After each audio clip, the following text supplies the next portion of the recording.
sûr, gendre. C'est demain, tu peux encore changer d'avis. Je te préviens, je ne resterai pas une seconde de plus dans cette maison de fous. Alzheimer, ce n'est pas la folie. C'est juste un état du cerveau qui fait que l'on perd ses repères. Je suis le fiancé de votre fille, Chloé. Ah, votre fille, Chloé. Non, la vôtre. Ah, la vôtre. 1 million d'euros. Non mais ça se refuse pas, même pour la plus belle fille du monde, ce qui est loin d'être votre cas. Bonjour à tous et bienvenue dans cette chronique culture. J'ai la joie d'être en compagnie de Colette Roumanoff. Bonjour.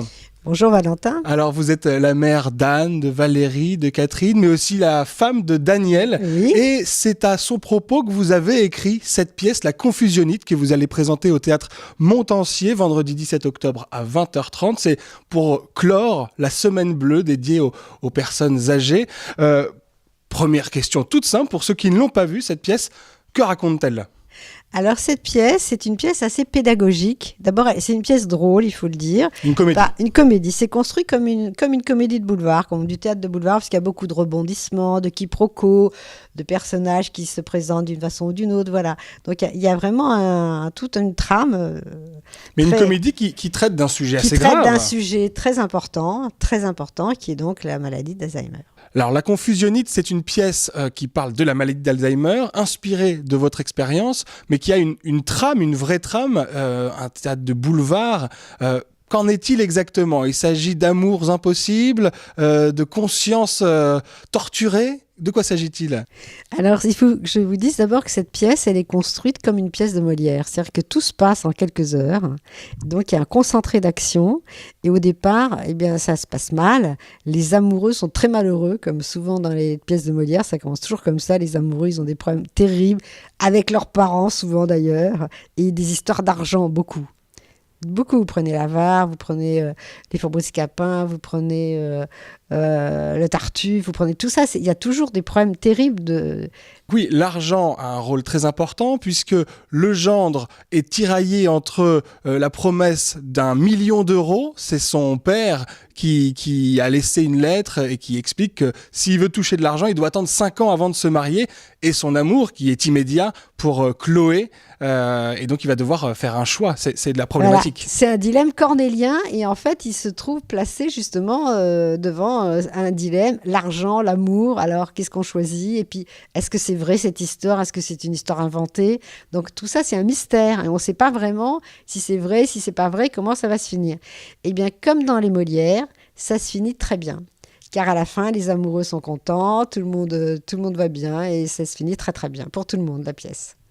Donc c'est comme une pièce de Molière. Dans quelle mesure vous êtes-vous inspiré de votre propre expérience ? Je crois une femme va se marier avec un homme dont les parents arrivent d'Australie.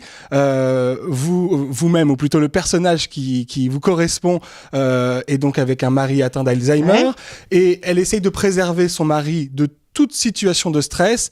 Et c'est les beaux-parents qui vont être porteurs de ce stress. Alors, comment va-t-elle réussir à préserver son mari ? J'imagine que c'est l'objet de toute cette pièce. Comment va-t-elle faire ? Voilà, et ben elle va justement montrer, comme ça tout le monde voit. Et si vous voulez, ce que je trouve, moi, de très bien dans cette pièce, à la façon dont les gens l'ont reçue, parce qu'on a déjà joué, c'est qu'ils apprennent plus en 1h05 de théâtre sur ce qu'est vraiment cette pathologie qu'en lisant plein de bouquins ou en écoutant toutes sortes de gens qui font des...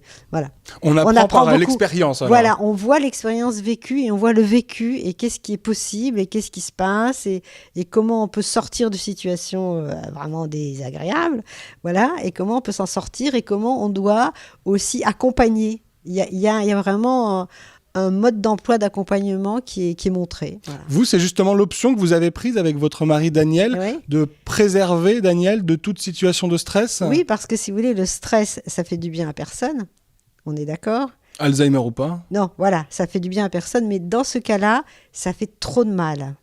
Parce que si vous voulez, la personne, par définition et à cause de sa pathologie, ne peut pas se défendre contre le stress.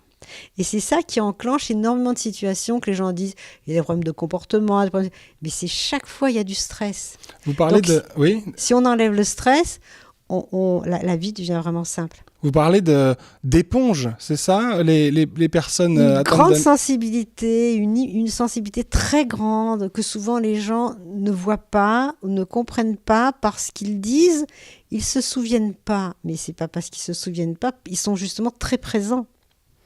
Justement, ils sont pas tout le temps en train de penser à autre chose, ils sont là. Donc il y a un Et vrai... donc, ils reçoivent beaucoup. Vous l'avez écrite quand, cette pièce ? Alors, en fait, on l'a écrite il y a déjà 2 ans avec Valérie. On a beaucoup hésité. Puis finalement... Pourquoi vous avez hésité à la présenter ? Oui, parce qu'au départ, on devait le faire dans certaines conditions. Ça s'est pas fait. Et finalement, parce que c'est quand même assez risqué de lancer une pièce comme ça sur un sujet pareil, en plus. Voilà. Donc, je suis super contente parce que ça se passe très bien. Voilà. C'est vrai. Et j'ai senti que le moment était venu. Voilà. Les retours, en tout cas, du public Ouais, sont positifs. Extraordinaires, ouais. Alors, très concrètement, quelles erreurs, quels écueils on va rencontrer quand on a donc une personne atteinte de la maladie d'Alzheimer ? Que faut-il faire ? Ne faut-il pas faire ? Beaucoup de pièges où on peut tomber très facilement parce que justement, on ne sait pas où est le problème. C'est pour ça que moi, j'insiste sur la confusionnite parce que comme ça, on sait que le problème, c'est la confusion. Sinon, on croit que le problème, c'est la mémoire ou c'est je sais pas quoi. Non, le problème, c'est la confusion. Et moi, j'aimerais bien qu'on change le nom de la maladie, que ça s'appelle maintenant la confusionnite. J'aimerais beaucoup ça. Parce qu'à ce moment-là, on sait où est le problème. Si vous ne savez pas où est le problème, vous ne savez pas où porter votre effort. Bon, et ensuite, il est certain qu'il y a une chose très importante, c'est qu'il ne faut jamais attaquer la personne sur sa pathologie. Ne pas mettre la personne en malade jamais, face à... Jamais. Parce qu'elle fait de son mieux et Oui. elle réagit avec les informations que son cerveau lui donne. Donc, si le cerveau lui donne pas plus d'informations que ça, elle peut très bien, par exemple, à partir d'un certain stade, mettons, ne jamais trouver les toilettes. Parce qu'elle ne sait pas où elles sont. Et si on lui dit comment, je t'ai déjà dit, ça, c'est des pièges. Et les pièges, ils sont partout. Donc, il ne faut pas tomber dedans. Et les médecins, justement, défendent également cette théorie Non, les médecins, ils ne connaissent pas la maladie. Je suis vraiment désolée de le dire. Les médecins ne connaissent pas la maladie. Les médecins connaissent le cerveau, les neurones, machin, mais ils ne connaissent pas le concret de la vie de tous les jours. Ils ne le connaissent pas. Et donc, ils sont, comme des Bénédicte Desfontaines, super contents de ce que je leur raconte et qui me disent que ça leur change leur pratique. Et justement, alors Bénédicte Desfontaines, médecin, qui sera présente après la représentation de ce vendredi pour un échange. Alors, un échange, ça peut être la manière également de revenir un peu plus sérieusement sur le sujet, bien que vous preniez justement une approche dédramatisée, décomplexée. Oui, mais elle va avoir le point de vue médical, de répondre à des questions que les gens peuvent poser sur je sais pas quoi, parce que c'est les médecins. Mais elle dit et elle me l'a écrit, que la rencontre avec Daniel a été pour elle fondamentale. Ça lui a appris énormément de choses qu'elle ne savait pas. Alors qu'elle est neurologue.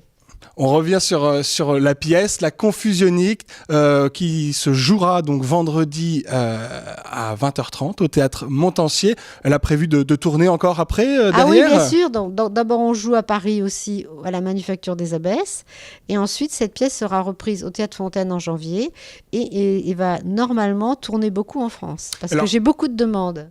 D'accord, donc dans toute la France, on vous appelle, on vous demande de venir jouer cette pièce. On m'a déjà demandé beaucoup de fois, donc on va voir comment on va s'organiser. Vous savez déjà où vous serez ? Eh bien, écoutez, je sais pas, il y a des gens qui m'ont appelé de Lille, de Montpellier, de Tarbes, de je sais plus, enfin bon, vraiment de beaucoup d'endroits de la France. Donc après, on va voir comment on s'organise pour organiser tout ça. Ça promet une belle année 2015, en tout cas, des beaux voyages avec votre troupe, la compagnie Colette Romanoff, pardon. Vous avez une actualité, je crois que vous faites votre rentrée très bientôt au Théâtre Fontaine. Oui, au Théâtre Fontaine, on joue des classiques. Nous, on joue des classiques depuis la compagnie a 21 ans maintenant. Elle rentre dans sa 22e année. Et depuis 22 ans, on joue beaucoup, beaucoup de Molière, auxquels on a ajouté Le mariage de Figaro de Beaumarchais, Le Cid de Corneille. Et on a une adaptation que j'ai écrite de Hamlet, que j'aime aussi beaucoup. Donc, votre troupe, vous avez également votre famille qui participe, comme on l'a vu, Valérie et Catherine. Valérie joue dans beaucoup de pièces et Catherine a créé tous les costumes de la compagnie depuis le début. Et si vous voulez, on joue, nous, quasiment sans décor. Et pour nous, les costumes sont notre décor. Donc, les costumes de chaque pièce sont travaillés énormément vraiment, et ces costumes sont vraiment, tout le monde les trouve magnifiques. Voilà. Les personnages portent leur univers avec eux. Avec leurs costumes, absolument. C'est le cas également des personnages de votre pièce, la Confusionnite, qui, je le répète, se joue vendredi au Théâtre Montansier à Versailles, c'est à 20h30, suivi d'un débat avec le docteur Bénédicte Desfontaines, qui est responsable du réseau Mémoire Aloïs. C'est ça, tout à fait. On pourra parler et échanger sur la maladie, alors des points de vue différents, le point de vue de Colette Romanoff, le point de vue du corps médical. C'est pour clore la semaine bleue dédiée aux personnes âgées. On espère évidemment beaucoup de monde pour votre représentation. Merci encore Colette Romanoff d'avoir répondu à mes questions. Et merci. Et grand temps continue.